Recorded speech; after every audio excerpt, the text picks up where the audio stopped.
¿Qué tal? Muy buenas tardes, ¿cómo están? Tras 2 días donde han pasado los principales expertos a nivel nacional e internacional, el Summit se clausuraba ayer. 2 premios Nobel que han pasado por ese foro organizado por Zona Franca precisamente para celebrar los 75 años de esta entidad. Enseguida vamos a ver un amplio resumen de esas 2 intensas jornadas, porque desde Televigo las hemos estado siguiendo también intensamente. Pero antes, es jueves y cada jueves nos acompaña nuestro veterinario de cabecera, Marcos Fernández. ¿Qué tal? Muy buenas tardes. Muy buenas tardes, María. Ahora mismo te tengo que presentar como veterinario de Anicura Navia Clínica Veterinaria. ¿Ese es el nombre correcto? Sí, ese es el nombre nuevo de la clínica, porque entramos a formar parte de un grupo, un gran grupo de clínicas y hospitales veterinarios a nivel europeo, y entonces, bueno, pues nos integramos en este grupo recientemente.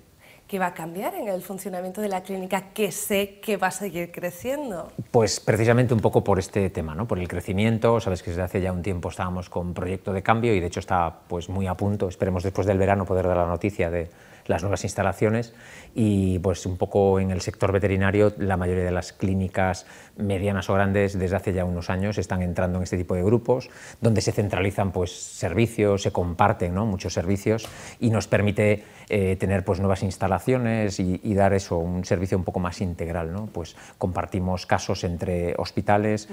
En Galicia, por ejemplo, ahora en Anicura estamos 4 clínicas veterinarias o 4 hospitales veterinarios, y esto nos permite compartir incluso servicios nuevos que vamos a poner en práctica ahora muy pronto, ¿no? ¿Una la tenemos en Vigo, las otras 3? En Galicia está otro en Orense, otro en Santiago y otro en Ferrol.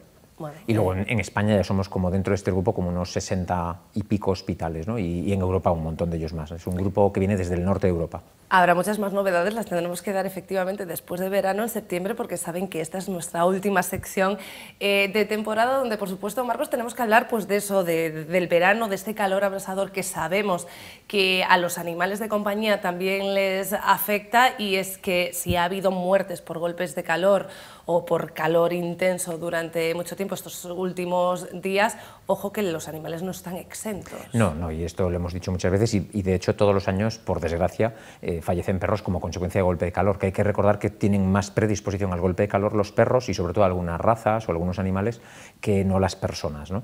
Los perros, un poco pensemos en los braquicéfalos, ¿no? Los bulldog, los boxer, los carlino, pues tienen mucha más tendencia a tener problemas respiratorios, ya que las vías respiratorias se colapsen y tengan una urgencia.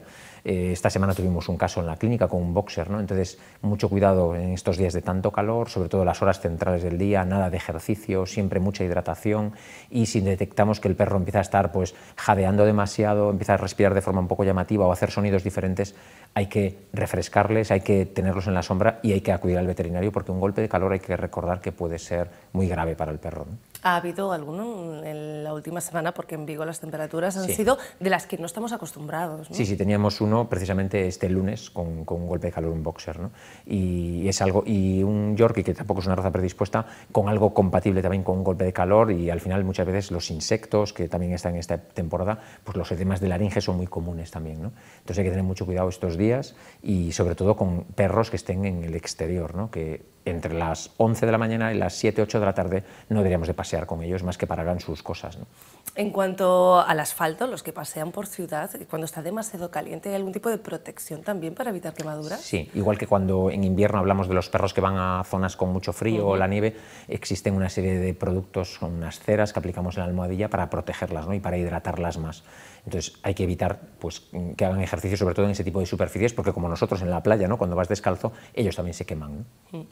Esto si nos quedamos aquí, porque parece que va a ser un verano caluroso, pero también hay consejos en caso de que estemos preparando nuestras vacaciones y queramos llevar a nuestra mascota. Sí, y esto es muy importante, y además hacerlo con un poco de antelación, porque si vamos a salir de Galicia, lo primero es que muchos perros en Galicia no se vacunan de la rabia. Sabemos que es una de las pocas comunidades autónomas donde no es obligatorio, pero si salimos de Galicia eso es obligatorio, ¿no?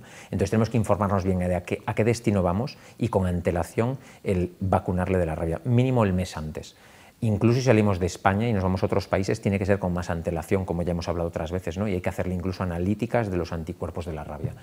Siempre que vayamos de viaje, acordarnos de tener ese pasaporte del perro en regla, que esté identificado obviamente, y muchas veces que se cubra un apartado que es de la desparasitación y de que está en buen estado de salud para poder hacer el viaje.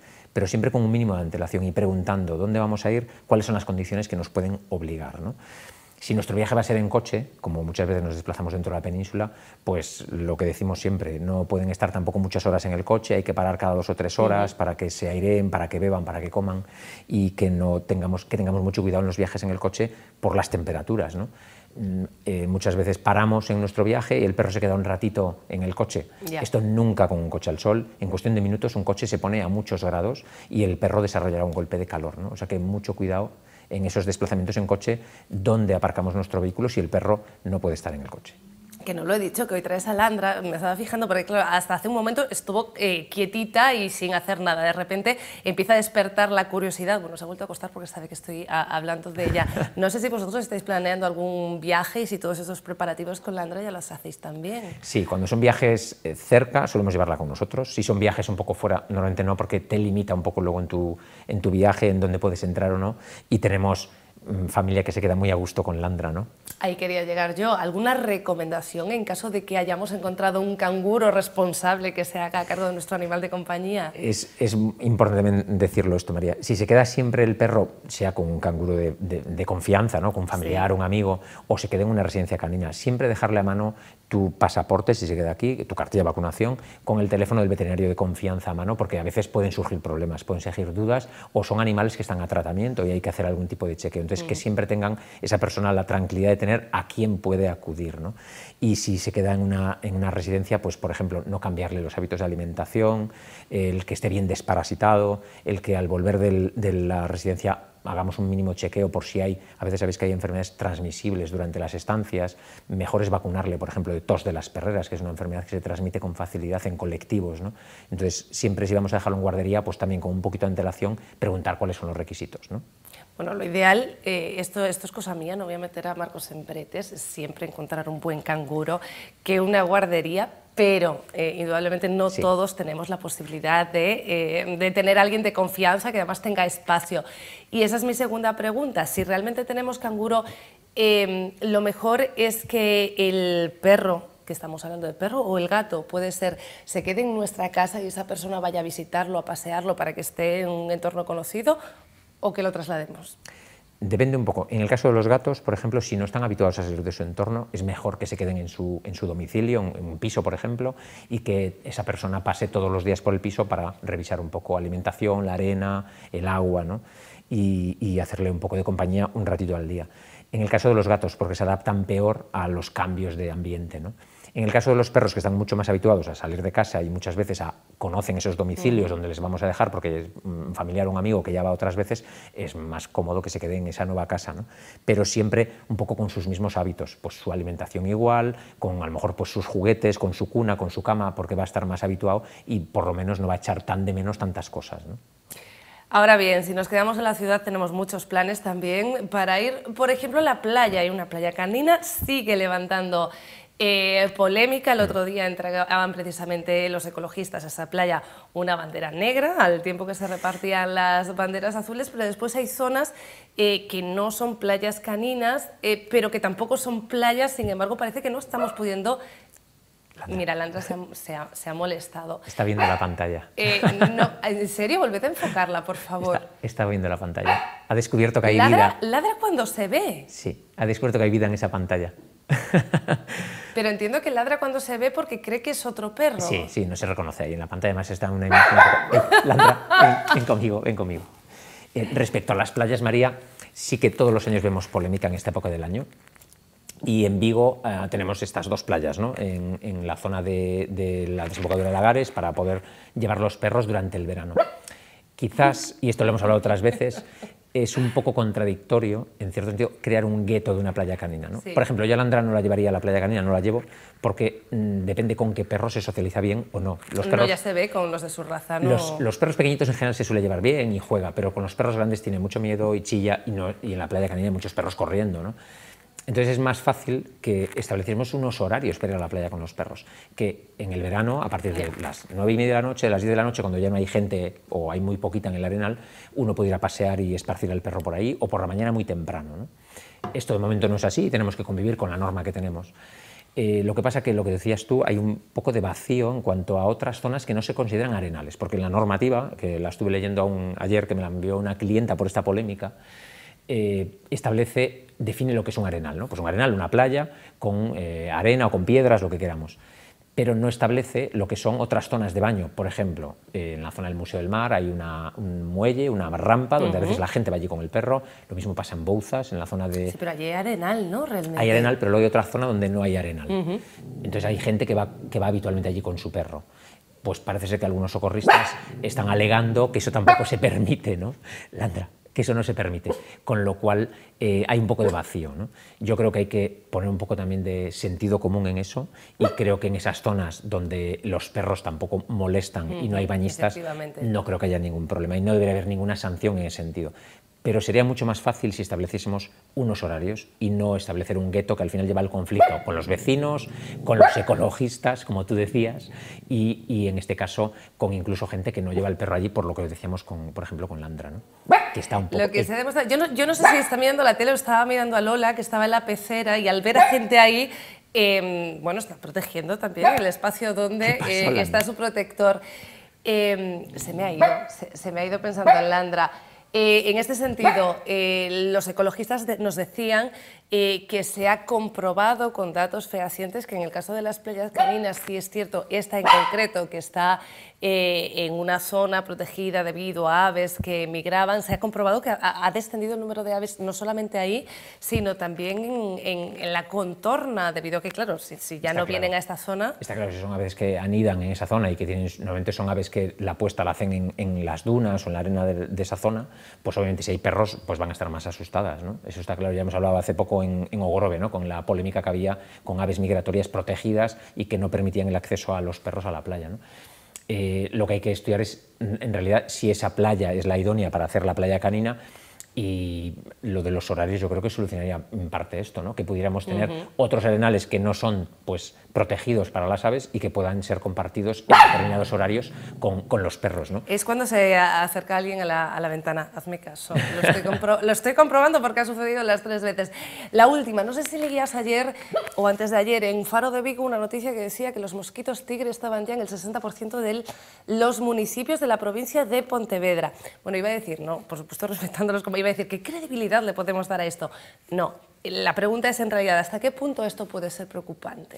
Pues es preocupante, igual que pasa en otras zonas de España, y esto es consecuencia del cambio climático, por lo que pueden transmitir, aparte de lo dolorosas, ¿no? De las picaduras de los mosquitos tigre, que hay personas que tienen reacciones serias, ¿no? Frente a esas picaduras y hacen lesiones en la piel importantes, por la transmisión de enfermedades. Y de hecho hay varios estudios en la transmisión de diferentes infecciones por el mosquito tigre, con filaria, con leishmania, se están haciendo investigaciones por la posible transmisión y el traslado de estas enfermedades desde zonas pues, más en el Mediterráneo, más en el sur, a zonas más en el norte, como está pasando, y de hecho cada vez vemos más estas enfermedades como se van extendiendo, ¿no? Como el gusano del ojo, la telacia que hablábamos hace poco, todo este tipo de parásitos que se van extendiendo precisamente por el cambio climático y por los vectores que hacen de transmisores de estas enfermedades. Vale, más allá de reciclar, no contaminar, etcétera, etcétera, etcétera, contra esto tampoco podemos hacer nada, ¿no?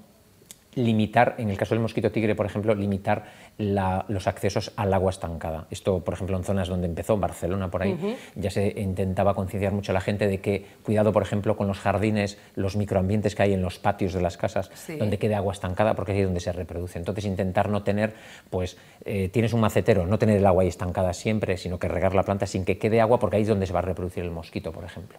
Marcos Fernández, Landra, gracias a ambos. Nos vemos después de vacaciones. Después de verano, en septiembre. Buen verano a todos, María. Muchísimas gracias igualmente.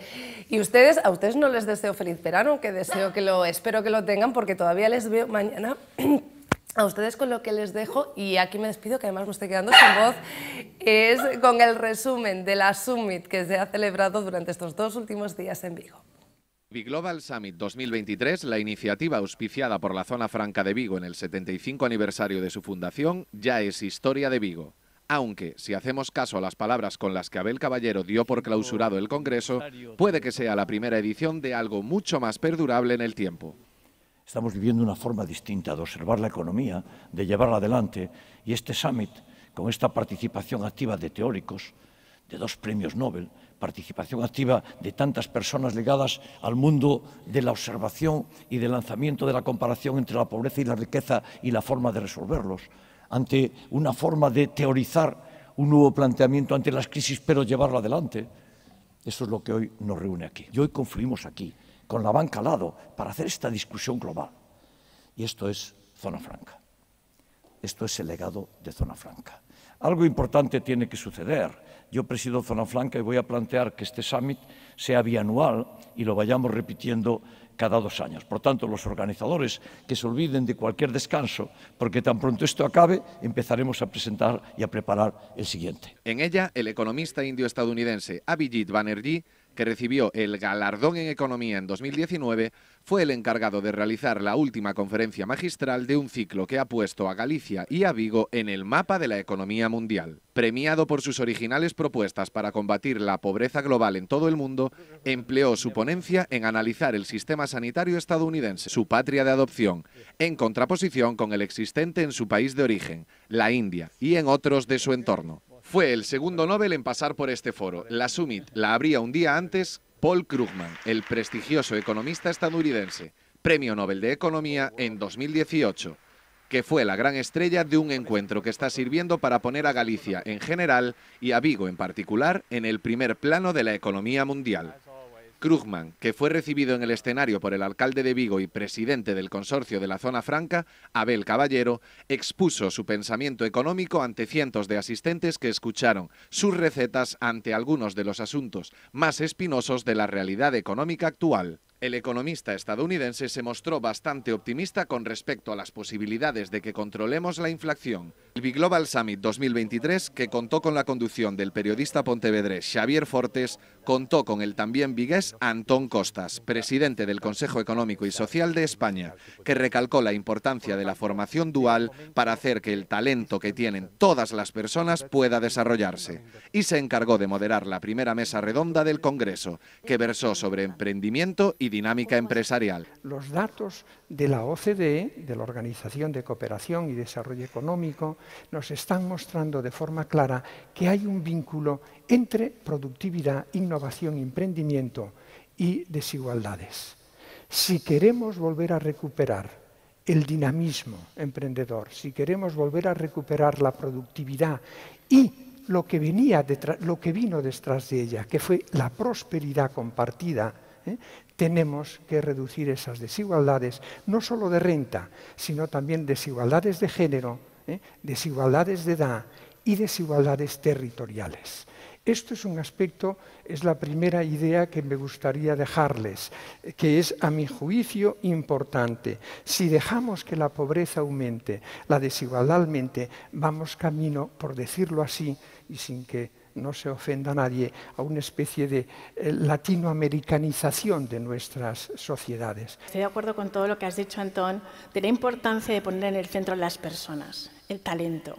Porque sí que es verdad que hablamos de productividad, pero yo pienso que hay que innovar en la manera de realmente gestionar ese talento. Ese talento tiene que realmente vivir en los tiempos de incertidumbre. Ahora mismo tenemos un mundo muy cambiante, donde hace falta otro tipo de talento y otro tipo de capacidades para enfrentarse a los retos con los que nos vamos a encontrar, y creo que es muy importante que ese talento, que además desde su casa puede tener esa formación que antes no lo ha tenido, es un talento que puede relacionarse con talento de todo el mundo, que antes eso no pasaba, sin moverte de tu casa, pues yo creo que necesitan otras cualidades y fomentarlas, ¿no? Y dentro de las empresas deben de saber cómo gestionarlo, trabajando por proyectos, a veces que personas que no están en la misma área se ocupen de proyectos diferentes, crear laboratorios de ideas donde las personas puedan contribuir a la cultura empresarial y la estrategia de la empresa compartiendo diferentes ideas. Y es fundamental esta parte de la formación, pero también de el empujón que les tenemos que dar a todas las personas, ¿no? Como a mí me dieron pues mis predecesores o mis jefes cuando era más joven en las otras compañías. Así que, por mi lado, yo creo que que a todo, si aquí hay emprendedores, a todo podéis llegar, todo lo podéis conseguir con mucho esfuerzo y con mucha ayuda. Y si fracasáis, no pasa nada, que eso creo que además es algo importantísimo que sepamos. No fracasar por fracasar, sino cuando fracases, que entiendes, tienes que entender que has hecho mal.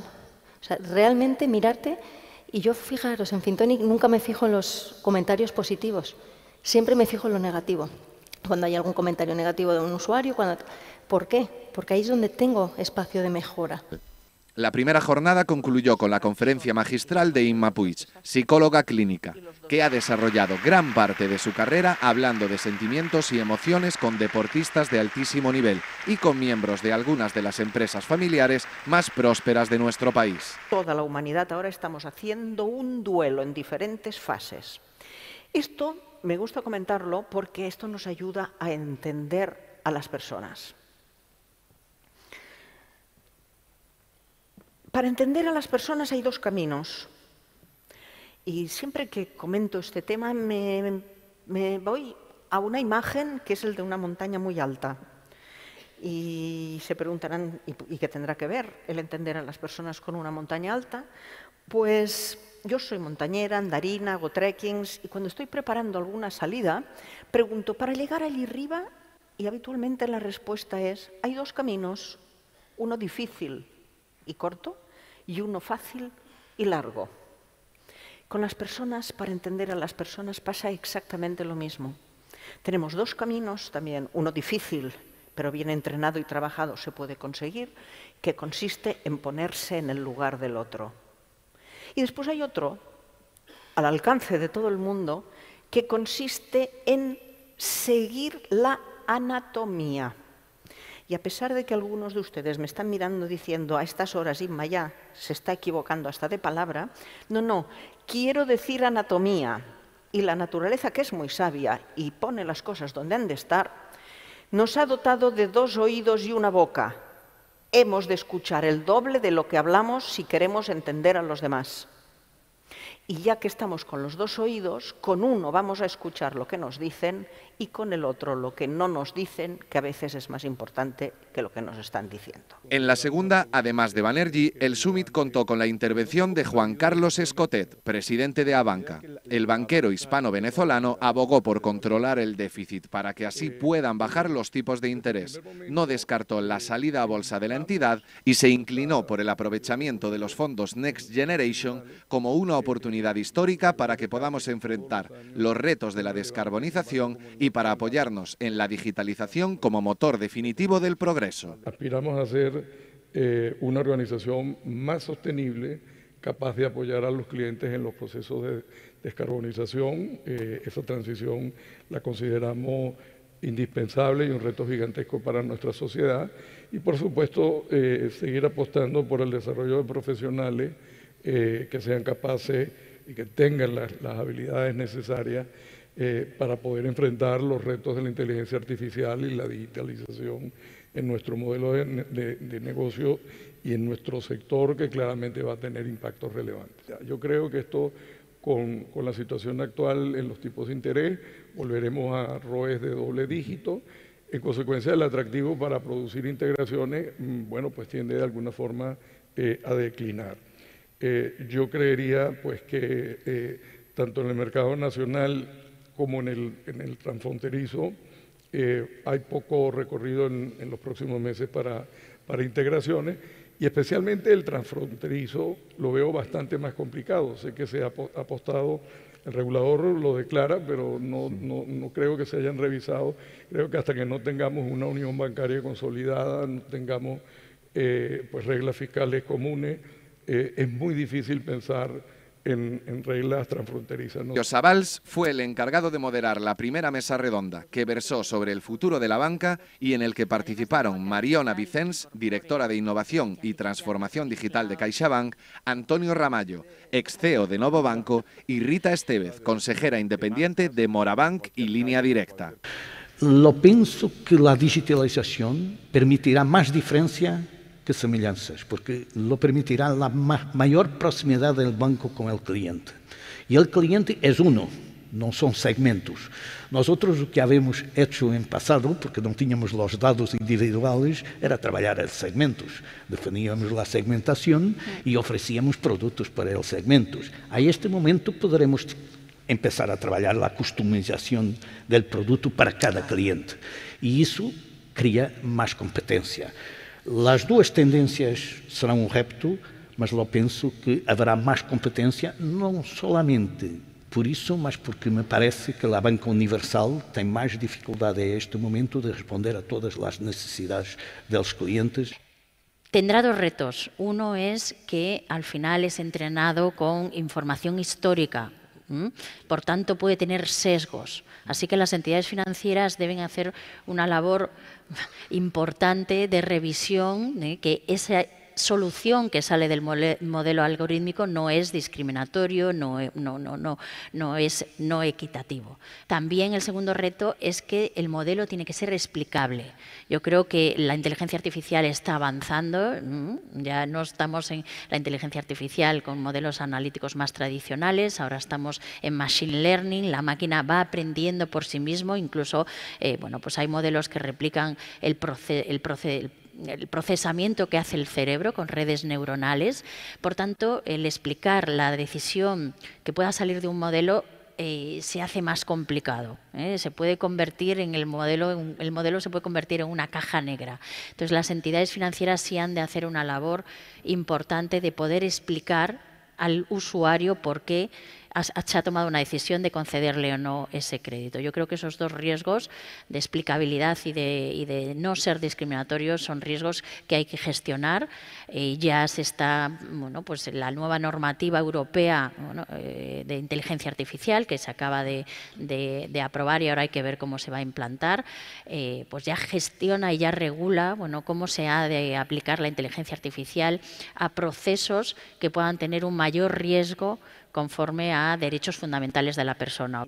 La recientemente superada pandemia y el consecuente uso masivo del teletrabajo en diversos sectores fueron considerados como elementos clave para analizar cómo se están desarrollando las ciudades como motor de la economía. Personalidades de la talla de Andrés Rodríguez Pose, profesor de la London Business School, Cristina García Perí, directora de Desarrollo Corporativo y Estrategia del Grupo Azora, Pedro Siza Vieira, exministro de Economía de Portugal, y la catedrática de Economía de la Universidad de Barcelona, Elisabet Viladecans, participaron en esta última mesa redonda del encuentro. Lo que hay que hacer es invertir, ya ha invertido de siempre el sector privado, pero también el sector público, que esta ciudad crezca, se haga más grande, hagamos un pastel más grande y si ese pastel se hace más grande, comemos todos más.